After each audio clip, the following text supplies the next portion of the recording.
What's good, YouTube? It's me, Lightsworn here, doing a deck profile on Lightsworn. And I understand that Lightsworn's not one of the most consistent decks, or most players feel that way. And most players think it's kind of like a scrub deck because it sacks really easily. But personally, it's one of my favorite decks.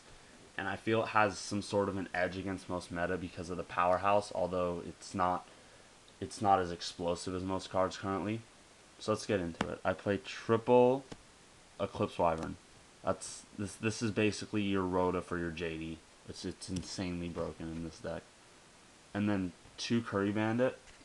I don't max out on the Curry Bandit because you just want to open it. You don't want it late game. It's the best card to mill. Open it first turn. That's the best time. Other than that, it's dead in my hand if I open it after that. 1 BLS. It's just so good. It also gets your Wyverns off, and it's just a good power card this format.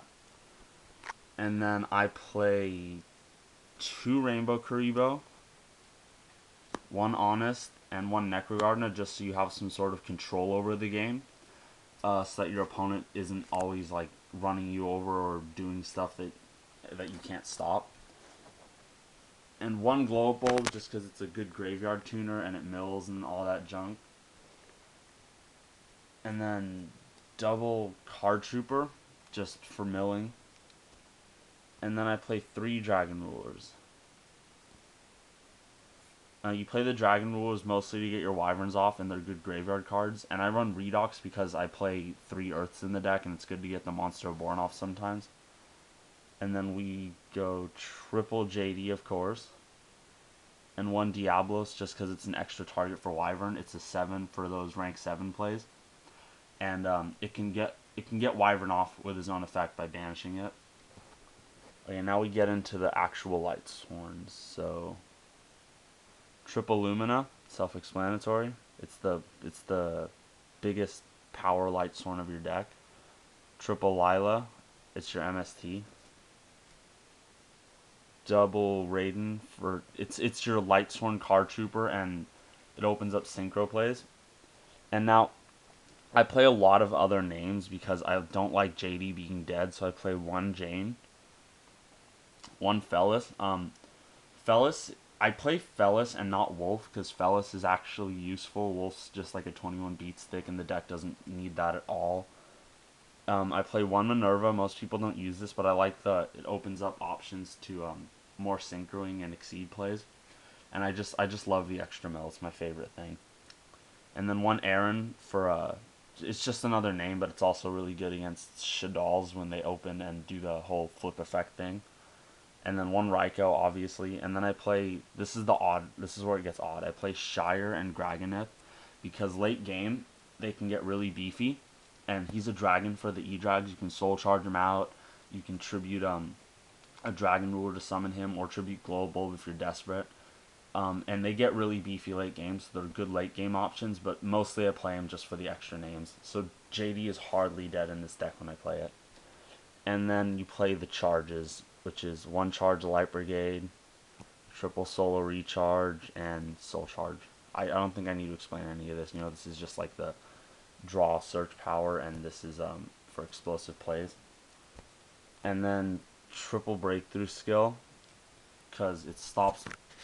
It's really good against Burning Abyss to Tellarknights, and if you mill it, you can still get rid of Windows and all that junk. And now into the extra deck. We got Star Eater, because it's Raiden plus a Dragon Ruler.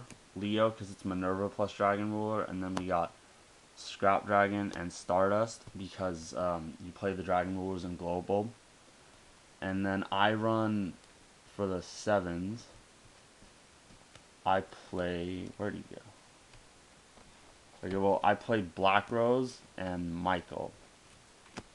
There he is.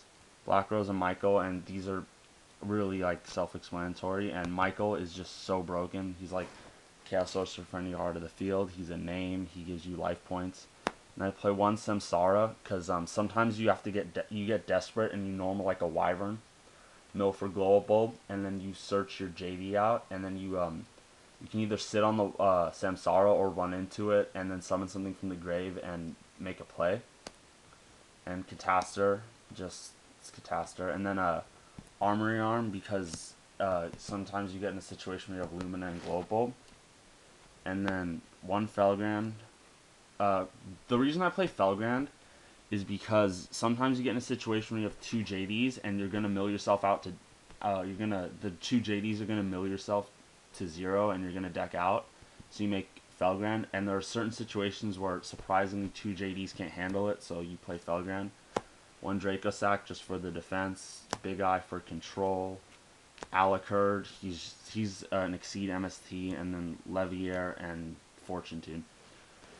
So I don't have a side deck built for this deck, and that's one of the reasons that Lightsworn isn't very competitive, is because it's easy to side against, not easy to side with. But other than that, yeah, so I think this deck's really powerful. I've taken down every single meta deck right now, which is Burning Abyss, Satellar Knights, and Shaddolls with this deck, and it doesn't have trouble with any of them. I mean, it has trouble with like the cards everyone has trouble with, like Vanity's Emptiness and all that. But it's I'm not gonna say it's like a golden deck, but for a budget deck, it's really really good. And also on top of that, it's not even as bad as most people say it is. You just have to know how to play it. No, just don't drop your JDs like they're nothing. Most of the time, I play conservatively with the JDs, so I'll like just try to beat them down with Light Sworns, because the Light Sworns actually do have good effects on their own.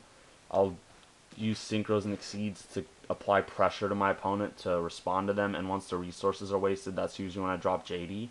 So JD isn't my first plan, it is always my last plan, and that's what separates my Lightsworn playing from what I've seen most people's Lightsworn playing. So yeah, thanks for watching. Don't forget to rate, comment, subscribe.